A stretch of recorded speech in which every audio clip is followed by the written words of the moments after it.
Mengapa malaikat bisa jatuh ke dalam dosa? Dengan kata lain, mengapa malaikat bisa berdosa? Dan hari ini, saudara, saya Uncle Mandil, seorang Kristen. Artinya, iman yang bersumber dari Kristus dan yang mengarah kepada Kristus. Kristus yang akan datang kembali kedua kalinya. Berbahagialah kita, saudara, yang menantikan kedatangan Kristus kedua kalinya. Dan hari ini saya akan berbagi melalui video saya ini, ya.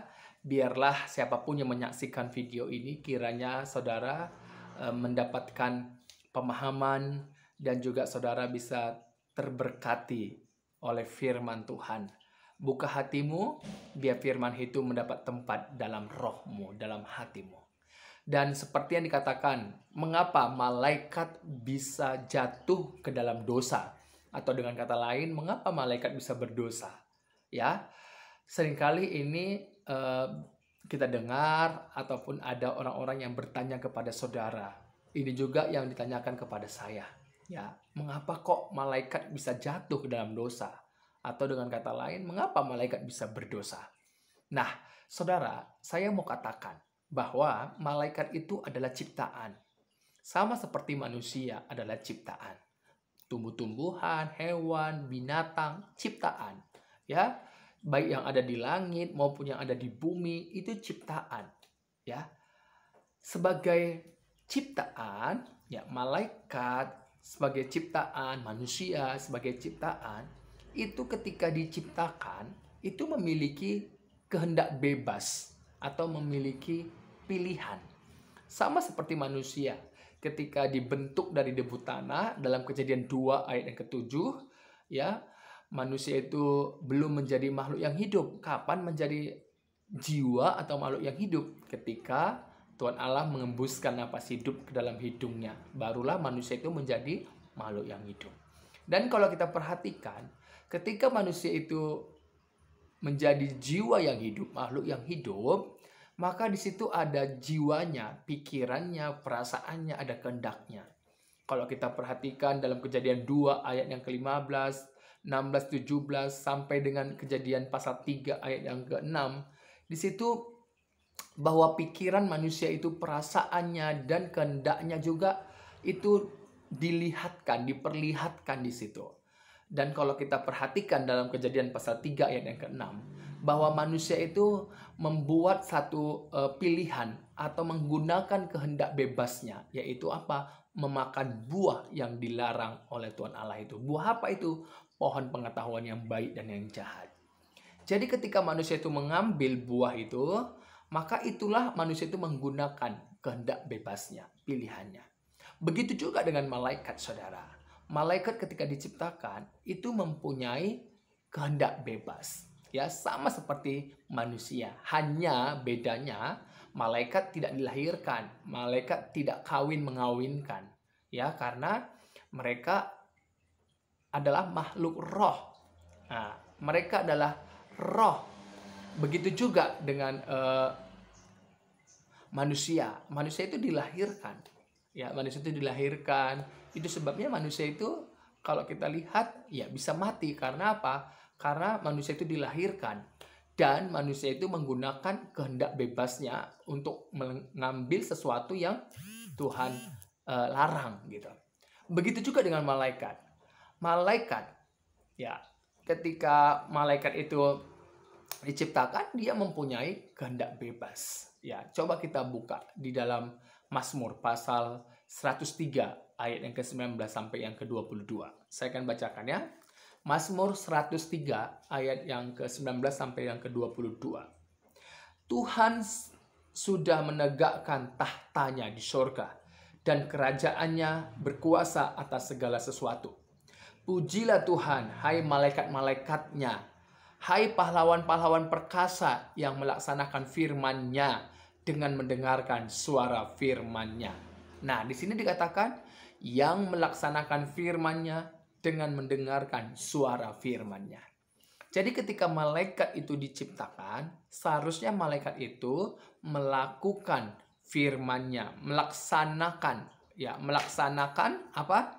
Melaksanakan firman-Nya dengan cara bagaimana? Mendengarkan suaranya. Ini yang seharusnya malaikat-malaikat lakukan, ya. Tetapi kalau kita perhatikan dari malaikat-malaikat yang telah diciptakan oleh Tuhan Allah, malaikat itu jatuh. Malaikat itu menggunakan kehendak bebasnya, ya, menggunakan pilihannya. Disinilah berbahayanya kalau kehendak bebas itu ada dalam diri kita, dalam diri malaikat itu, maka kita bisa menggunakan. Apakah kita mau mendengarkan suaranya, firman-Nya, atau tidak. Jadi seharusnya kita sebagai ciptaan harus melaksanakan firman-Nya. Bagaimana kita supaya bisa melaksanakan firman-Nya? Yaitu dengan mendengarkan suaranya. Seperti yang Yesus katakan juga di dalam Yohanes pasal 10 ayat 26-27. Yang termasuk domba-domba Kristus itu harus mendengarkan suara Kristus dan mengikuti Kristus. Begitu juga ketika malaikat diciptakan, seharusnya malaikat-malaikat itu mendengarkan suaranya, mendengarkan firman-Nya, ya. Karena dengan mendengarkan suaranya, maka melaksanakan firman-Nya. Tetapi dalam perjalanan kehidupan para malaikat, ya, ada malaikat yang telah jatuh.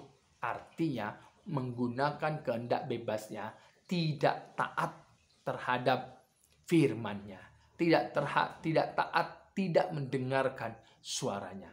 Coba kita buka di dalam Yesaya. Yesaya 14 ayat yang ke-12. Saya akan bacakan, ya. Wah, engkau sudah jatuh dari langit, hai bintang timur, putra fajar. Engkau sudah dipecahkan dan jatuh ke bumi, hai yang mengalahkan bangsa-bangsa. Saudara, ini adalah gambaran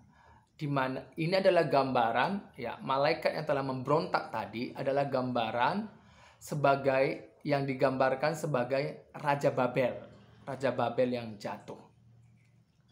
Jadi malaikat yang memberontak tadi ini adalah digambarkan sebagai Raja Babel yang jatuh, ya. Wah, engkau sudah jatuh, ya, dari langit. Siapa yang jatuh dari langit? Malaikat itu. Malaikat yang memberontak. Malaikat yang memberontak, yang menggunakan kehendak bebasnya untuk tidak lagi mendengarkan suara Tuhan. Jadi kalau yang nggak mendengarkan suara Tuhan, ya pasti tidak melaksanakan firman-Nya, gitu. Makanya malaikat yang tidak mendengarkan suara Tuhan pasti tidak melaksanakan firman-Nya. Dan inilah kehendak bebas yang dipergunakan oleh malaikat itu. Makanya dalam Yesaya pasal 14 ayat 12, malaikat yang memberontak, yang jatuh tadi itu digambarkan dengan kejatuhan dari Raja Babel, ya. Kejatuhan dari Raja Babel. Dan malaikat yang jatuh dari langit, ya, jatuh dari langit itu mengalahkan bangsa-bangsa, artinya mengalahkan manusia. Mengalahkan manusia yang ada di bumi ini. Mengalahkan, saudara. Jadi ini dia, saudara. Jadi kenapa malaikat bisa jatuh? Karena malaikat itu ketika diciptakan, malaikat itu memiliki kehendak bebas. Sama seperti manusia ketika diciptakan mempunyai kehendak bebas. Malaikat bisa jatuh karena dia menggunakan kehendak bebasnya. Di dalam Mazmur tadi pasal 103, ya. Kalau kita perhatikan ayat yang ke-19 sampai 22, malaikat itu tidak mendengarkan suara Tuhan, sehingga malaikat itu tidak melaksanakan firman-Nya. Begitu juga dengan manusia. Manusia ketika diciptakan menggunakan kehendak bebasnya, tidak lagi dengar-dengaran terhadap perintah Tuhan. Dalam Kejadian pasal 2 ayat ke-17, justru itu dia melanggar, ya, melanggar. Nah, kejatuhan dari malaikat oleh karena mempergunakan kehendak bebasnya, ya. Dan di dalam Yesaya pasal 14 ayat 12 digambarkan dari kejatuhan Babel. malaikat-malaikat yang memberontak yang jatuh tadi itu digambarkan dengan kejatuhan Babel, ya. Kita akan lanjut nanti di video berikutnya mengenai siapa nama malaikat itu sebenarnya, ya, dan lain sebagainya. Terima kasih saudaraku, tetap semangat, engkau harus mendengarkan suara Tuhan, bukan suara yang lain, suara Tuhan. Karena ketika engkau mendengarkan suara Tuhan, engkau melakukan firman Tuhan. Tetapi kalau engkau tidak mendengarkan suara Tuhan, maka yang engkau lakukan juga bukanlah kehendak Tuhan. Ya, Tuhan Yesus memberkati.